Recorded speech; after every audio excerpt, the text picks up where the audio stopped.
Meaning of infrastructural. Infrastructural.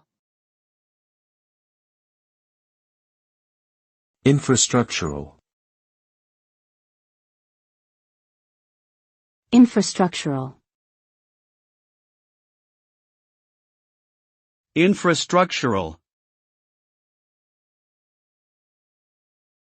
The term infrastructural refers to anything related to the underlying framework or support system that enables a particular activity or function.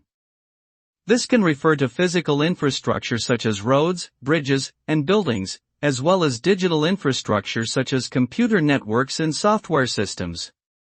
Infrastructural investments are essential for economic growth and development, as they provide the necessary foundation for businesses to operate and people to thrive. However, maintaining and improving infrastructure can be costly and time-consuming, which requires careful planning and investment to ensure long-term sustainability and success.